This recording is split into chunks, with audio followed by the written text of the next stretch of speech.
नमस्कार भाइयों, बहनों, साथियों एवं मेरे प्रिय दर्शकों, आप सभी का स्वागत है इस वीडियो में। हम यहाँ पर बात करने वाले हैं बनारस लोकोमोटिव वर्क्स वाराणसी उत्तर प्रदेश राज्य की तरफ से गवर्नमेंट जॉब रेलवे के अंदर निकाल दी गई है, जो कि अप्रेंटाइज की निकाली गई है, जिसके बारे में काफ़ी बड़ा अपडेट रहेगा। ये वीडियो आपको ध्यान से देखना है।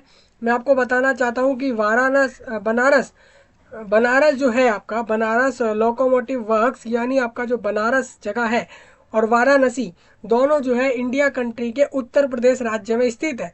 आपको बता दूं कि वाराणसी के अंदर यहाँ पर एक अलग उसकी अलग वेबसाइट है, उसका अलग जो है सेंटर है।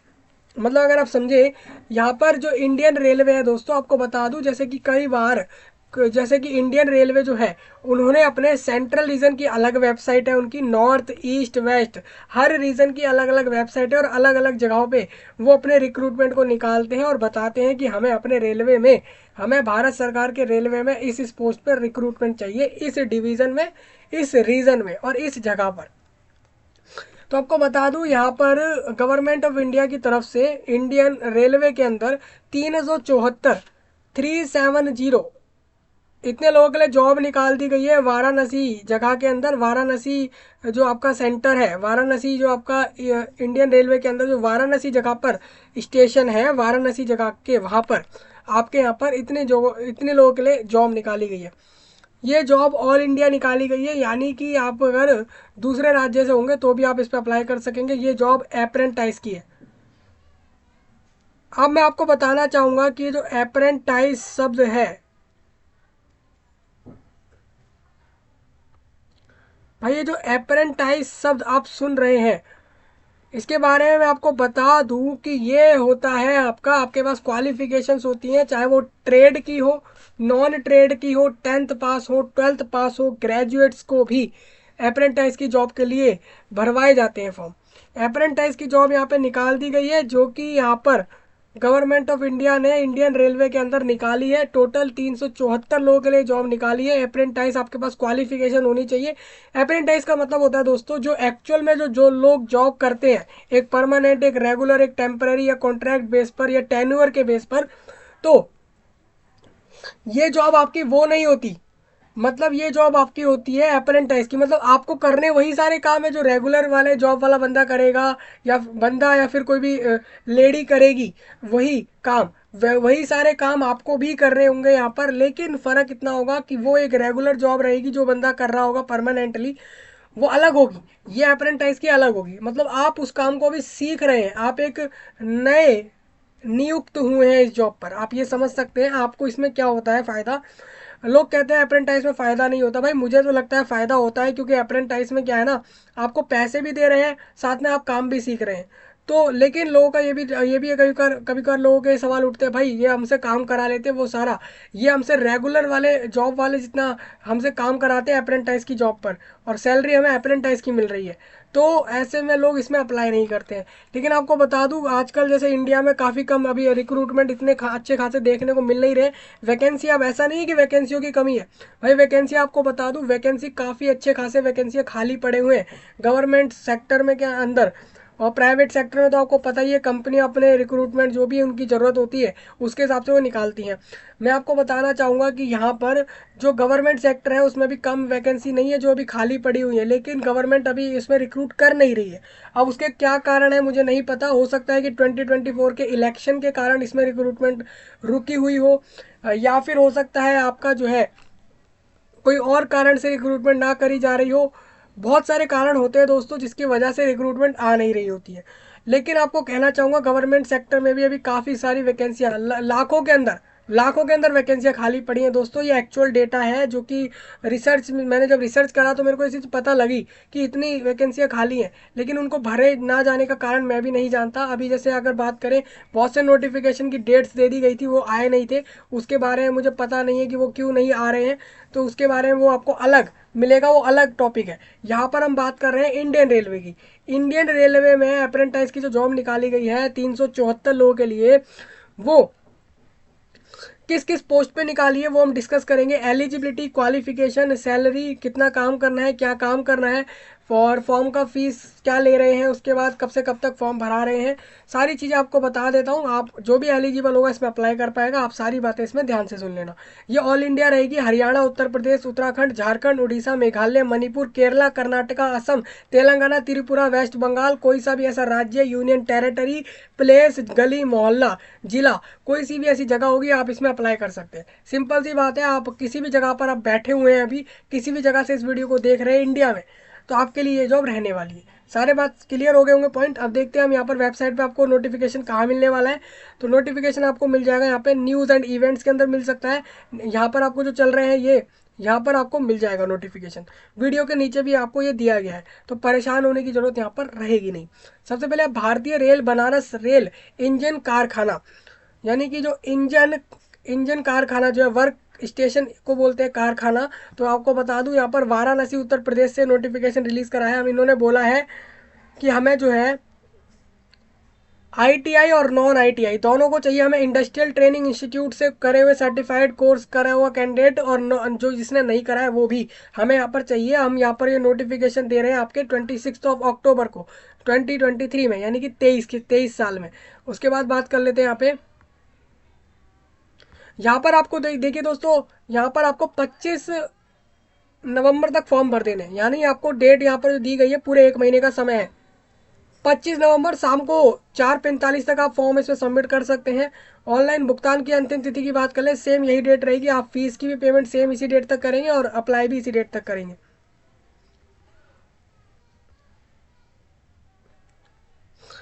ऑनलाइन दस्तावेजों के अपलोडिंग, मतलब आप देखिए जैसे कि आपको मार्कशीट अपलोड करनी होगी, यहाँ पर आईटीआई ट्रेड का सर्टिफिकेट अपलोड करना होगा। इसके अलावा आपको 10th के मार्कशीट हो सकते हैं, फोटो साइन हो सकती है, वो सारी चीज़ें जैसे वो डॉक्यूमेंट्स में आ जाएंगी।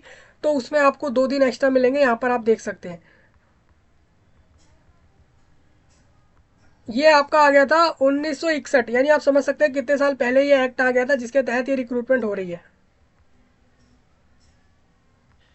यहाँ पर बात करें आईटीआई ट्रेड की 300 वैकेंसियां है और 74 वैकेंसियां नॉन आईटीआई ट्रेड की है। मतलब कि जो लोग ट्रेड सर्टिफाइड नहीं है लेकिन उनके पास बाकी क्वालिफिकेशंस है, तो वो लोग अप्लाई कर पाएंगे इसमें। मतलब उन लोगों को यहाँ पर जॉब मिलेगी, इतने लोगों को।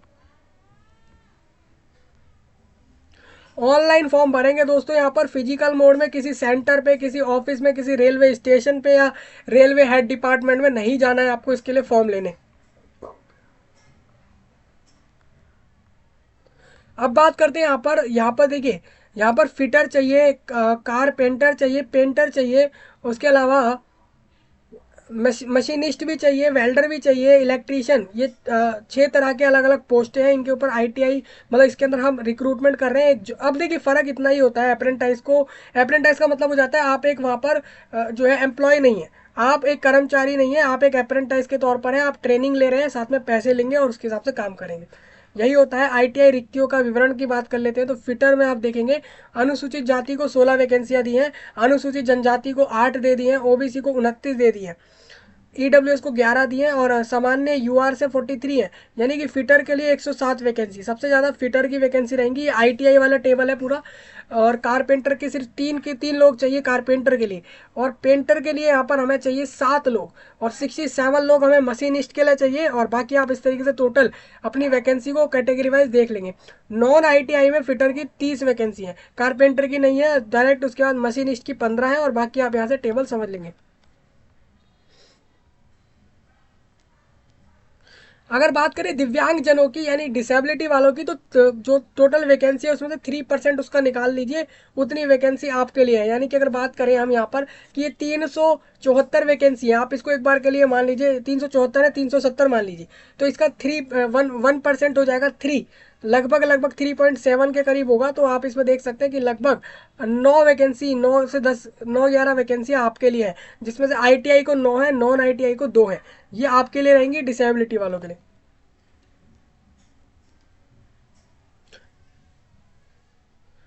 बाकी आप एक्स सर्विसमैन हैं और ये सब है, तो आप अपनी कैटेगरी वाइज यहाँ से चेक कर लेना।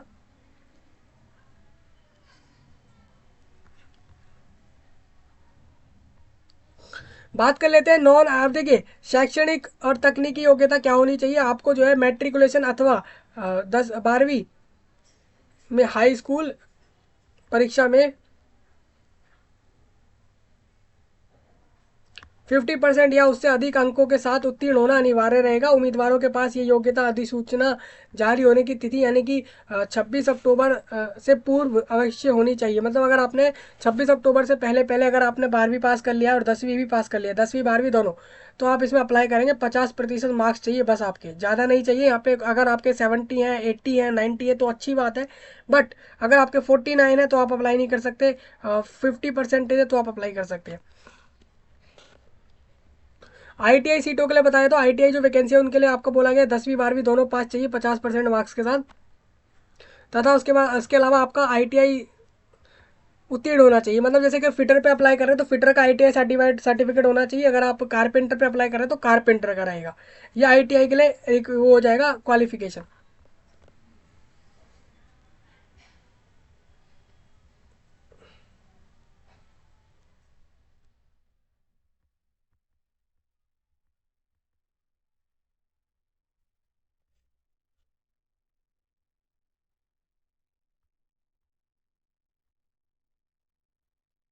अब बात करते हैं यहाँ पे अधिसूचना जो भी सूचित सीटें आपके पास एनसीवीटी या फिर एससीवीटी के द्वारा जारी पूरे सेमेस्टर के अंक पत्र अथवा प्रमाण पत्र होने चाहिए। मतलब आपके पास जो भी फॉर्म की डेट दी है ना, उसी फॉर्म की डेट से पहले पहले तक आपके पास एनसीवीटी का या फिर एससीवीटी का स्टेट लेवल या फिर नेशनल लेवल का जारी करा गया सेमेस्टर जो भी आपके हैं उसकी अंक की मानी उसकी मार्कशीट होनी चाहिए, उसके सर्टिफिकेट्स होने चाहिए। मतलब आपकी क्वालिफिकेशन जो भी है ना वो आपके नेशनल लेवल का होना चाहिए या फिर स्टेट लेवल का होना चाहिए।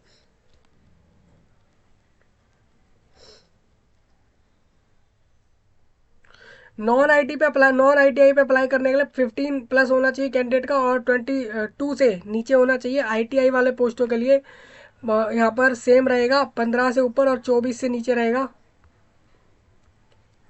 बात कर लें यहाँ पर वेल्डर और कारपेंटर जैसी पोस्टों के लिए 15 से 22 का बीच का कैंडिडेट अप्लाई करेगा। और इन पोस्टों को छोड़ के जो भी आईटीआई में आ रही है उन पोस्ट के लिए मैक्सिमम 24 एज रहेगी। आयु सीमा में छूट की बात करें, अनुसूचित जाति जनजाति को 5 साल, और ओबीसी को 3 साल, दिव्यांग को 10, दिव्यांग में यूआर वालों को 10, एससी एसटी को 15, क्योंकि उनके कैटेगरी के आगे 5 साल और 10 साल आगे उनके डिसेबिलिटी की। ये अपर एज में रहेगा दोस्तों। अब बात करते हैं यहाँ पे कौन सी सुटेबल ऐसी चीज़ें जो आपकी रहेंगी, जैसे कि यहाँ पर आपको बता देता हूँ।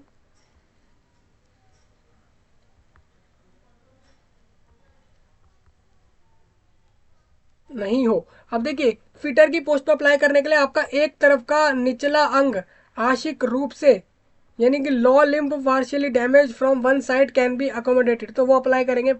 कारपेंटर पे ये रहेगा वन अपर एंड लोअर, एक ऊपर का और एक नीचे का, एक हाथ की 3 उंगलियां, 3 उंगली और पैर के बिना। मतलब ऐसा कैंडिडेट जिसके एक हाथ में जो है 3 उंगली और पैर, जिसका पैर ना हो वो अप्लाई कर पाएगा। एक पैर ना हो, जो भी आपका लिखा है इसको पढ़ लेना। कार और पेंटर के लिए आपका लिखा है अलग, मशीनिस्ट का लिखा है only small finger damage can join. मतलब जिसकी सिर्फ छोटी फिंगर, मतलब आप अगर आप देखते हैं अपने हाथ में एक छोटी उंगली, आप देखिए अपने हाथ में जो आपकी सबसे छोटी उंगली है, या फिर ओनली स्मॉल फिंगर, सिर्फ छोटी उंगली स्मॉल फिंगर अगर आपकी डैमेज है, खराब है, वो उससे आप कुछ नहीं कर सकते या जो भी है, तो उसके लिए आप इसमें मशीनिस्ट पे अप्लाई कर पाएंगे। वेल्डर में अलग लिखा है तो आप यहाँ से देख लेंगे। ये डिसेबिलिटीज़ होती है, ये एक तो ये तो कुदरती होती है भाई, बाय बर्थ होती है, या फिर बाद में कुछ किसी कारण से भी हो सकती है ये, तो ये इसमें कुछ ऐसा नहीं लिखा है। चयन का आधार समझ लीजिए, चयन का आधार क्या है।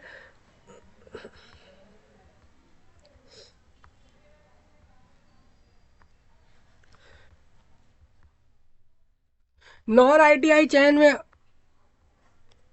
लिया जाएगा, परंतु आईटीआई के का कोई वेटेज नहीं दिया जाएगा। केवल उनके पास अधिसूचित ट्रेड का प्रमाण पत्र, अंक प्रमाण पत्र होना आवश्यक है।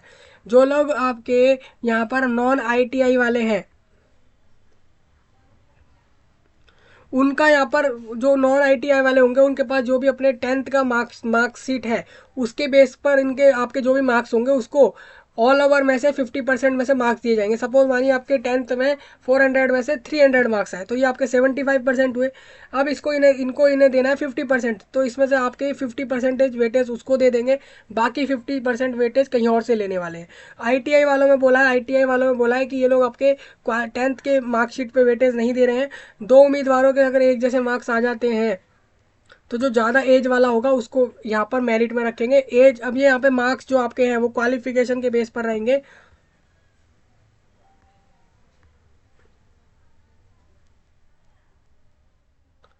प्रशिक्षण की बात कर लेते हैं। यहाँ पर अप्रेंटिसशिप कांटेक्ट करना होगा, मतलब कि यहाँ पे आप समझ लीजिए को बरेगा के साथ, और उम्मीदवारों को इस करार की सभी शर्तों का अनुपालन करना आवश्यक होगा। मतलब आपको एक कॉन्ट्रैक्ट साइन करना है आपको अप्रेंटिसशिप का, और फिर आपको ये काम करना होगा।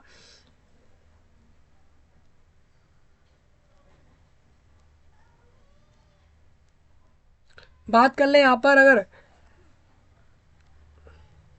समय समय पर रेलवे बोर्ड यहाँ पर आपके जो भी चेंजेस लाता है वो आपके रहेंगे। ये एक ट्रेनिंग रहेगी आपकी अप्रेंटिसशिप की, लेकिन आपको साइन करना होगा पहले एक पेपर पे, जिससे आपका क्लियर हो जाएगा कि आप इतने समय ये चीज़ करने वाले हैं। आवेदन करने के संबंध में सामान्य निर्देश जो रखे गए हैं वही देख सकते हैं। केवल अभ्यर्थी एक अभ्यर्थी केवल एक ही ऑनलाइन आवेदन भर सकता है। अंत, दोनों आईटीआई में आवेदन करने पर आपकी उम्मीदवारी दोनों में, देखिए आप किसी या तो नॉन आईटीआई पे अप्लाई करिए या फिर आईटीआई पे अप्लाई कीजिए। अब ऐसे लोग भी होते हैं जिनके पास आईटीआई और नॉन आईटीआई दोनों क्वालिफिकेशंस होती हैं, तो ऐसे में आप, मैं अगर मेरे से पूछना चाहे तो मैं आपको ये सजेस्ट करूंगा आईटीआई वाले पे अप्लाई करें, क्योंकि आईटीआई वालों की वैकेंसियाँ ज़्यादा है, तो चांस ज़्यादा है जॉब मिलने के। इस वजह से आईटीआई वाले पे अप्लाई करें। मैंने आपको बता दिया दोस्तों, यहाँ पे सिलेक्शन प्रोसीजर में आपके क्वालिफिकेशंस के ही मार्क्स देखकर सिलेक्शन किया जाएगा, कोई एग्ज़ाम नहीं होगा। 100 रुपये फॉर्म के फीस लिए जाएंगे।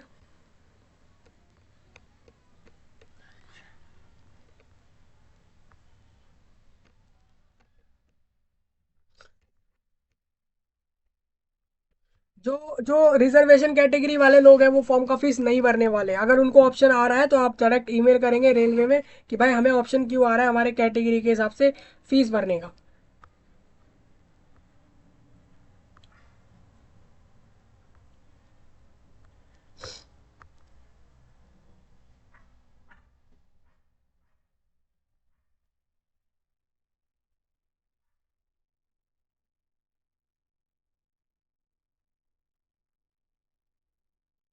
ये जो आपका 11 पॉइंट है ना दोस्तों, इसको जरूर काफ़ी बार रीड करना, 2 से 3 बार। इसमें यही लिखा है जिससे कि आपको क्लियर रहे कि भाई यहाँ पर आपको अप्रेंटाइज खत्म होने के बाद, ट्रेनिंग खत्म होने के बाद जॉब मिलेगी या नहीं मिलेगी, ऐसा कुछ भी नहीं बोला है रेलवे ने। हो सकता है आपको वो जॉब दे दे आपके काम को देखते हुए, लेकिन हो सकता है वो नहीं भी दे। तो आप ऐसा मत कहना कि भाई हमसे अप्रेंटाइजशिप कराई लेकिन हमें उसके बाद जॉब नहीं दी।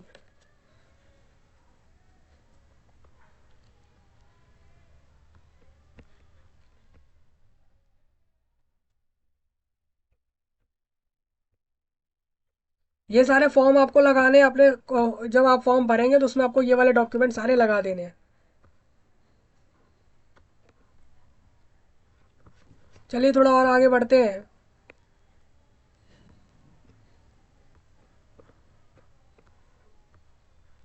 आप देखिए वही सेम टेबल इंग्लिश में आपको दी गई है।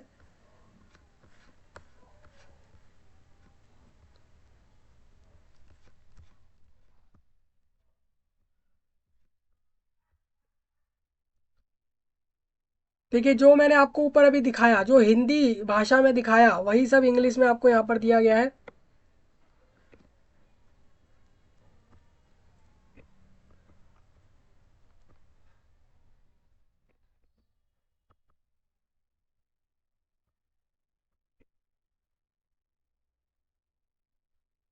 देखिए आईटीआई पास कैंडिडेट जो होगा वो विल बी सिलेक्टेड, वो सिलेक्ट तो होगा, लेकिन they will not be given any weightage of ITI score. They must have only marksheet और certificate of notified trade.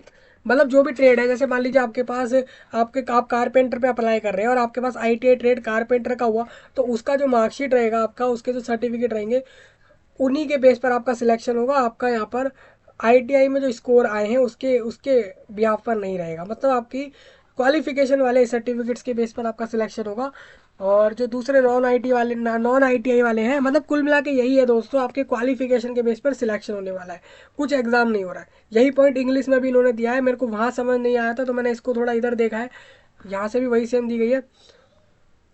Stipend कितना देंगे भाई, स्टाइपेंड बोला गया है, रेलवे का जो रूल है आप रीड कर सकते हैं। रेलवे में वाराणसी के अंदर अप्रेंटाइज के फिटर और बाकी इन पोस्टों पर क्या दिया जाता है, वही स्टाइपेंड रहेगा आपका।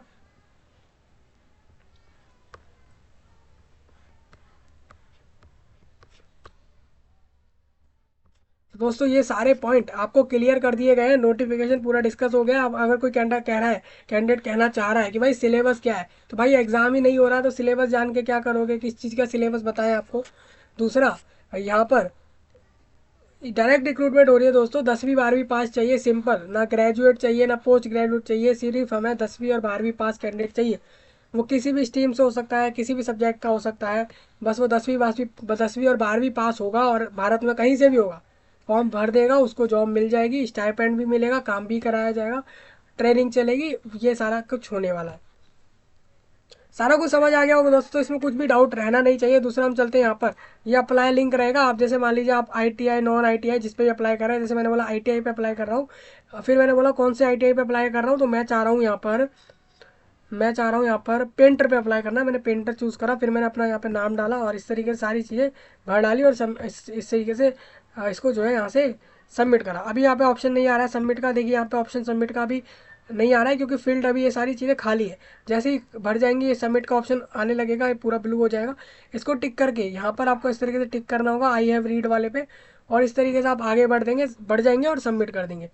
दोस्तों आपको बताना चाहता हूँ, नाम, name, father name, mother name, इसमें आप एक चीज़ और देखना, फॉर्म के अंदर जहाँ पे भी एस्ट्रिक मिले ना, ये साइन मिले, ये जो स्टार मिले, इसको एस्ट्रिक बोलते हैं। इसका साइन का मतलब ये होता है, अगर ये साइन जहाँ पे भी होता है इसको जरूर भरना होता है। इस ये वाली फील्डें वो होती है जिसको खाली नहीं छोड़ा जा सकता। जैसे हम जानते हैं मदर फादर का नेम मांगा है, लेकिन इन्होंने कंपलसरी नहीं रखा, आप चाहे तो मदर का नाम दे दीजिए, फादर का नाम दे दीजिए, नहीं तो आप इसको खाली छोड़ दीजिए। डेट ऑफ बर्थ दे दीजिए, ये सारी चीज़ें आपको देनी है और इस तरीके से आगे बढ़ना है। यहाँ से आपका रजिस्ट्रेशन कंप्लीट हो जाएगा, हम आप ओटीपी वेरीफाई कर लेंगे और रजिस्ट्रेशन जो है वो यहाँ से हो जाने वाला है कंप्लीट। यहाँ से आप अपने आप को रजिस्टर कर लेंगे। रजिस्ट्रेशन के बाद जैसे ही रजिस्ट्रेशन कंप्लीट हो जाता है, उसके बाद आप अपना लॉगिन करेंगे अपने पासवर्ड को डाल के जो आप बनाएंगे। उसके बाद आप फॉर्म भरने की तरफ बढ़ेंगे, जहाँ पे डॉक्यूमेंट अपलोड करेंगे, साइन, फोटो और बाकी डिटेल्स डालकर अपने फीस को पे करके सबमिट कर देंगे। यही सिंपल प्रोसेस होता है हर जॉब पे अप्लाई करने का। दूसरा, इसका प्रिंट जरूर लेना दोस्तों, बहुत लोग मिस कर जाते हैं, प्रिंट लेते नहीं है। इसका प्रिंट लेने के बाद ही आपका एक्चुअल आपके पास एक प्रूफ हो जाएगा फॉर्म सबमिशन का। ये पूरा प्रोसेस है, पूरे देशवासियों से, पूरे भारतवासियों से, पूरे देश भर के लोगों से, स्पेशली इंडिया कंट्री के लोगों से कहना चाहता हूँ, ये जॉब काफ़ी बड़ी अपॉर्चुनिटी है आप सभी के लिए, क्योंकि लोग रेलवे में जॉब लेना चाहते हैं। क्योंकि रेलवे अभी क्या है, रेलवे बड़ा रिक्रूटमेंट निकालने वाला है आने वाले समय में। वो सिर्फ कह रहा है, अभी हमें पता नहीं है कुछ, जो भी आपका आएगा आपको अपडेट कर दिया जाएगा, लेकिन हम मान सकते हैं कि ये नोटिफिकेशन आपका ये भी जल्द ही आएगा।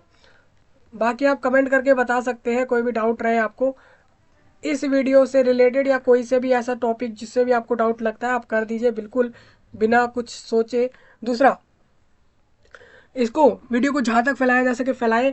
मैं आपसे मिलूंगा अब नए टॉपिक में, तब तक के लिए दोस्तों, मित्रों एवं प्रिय दर्शकों, आप सभी का धन्यवाद।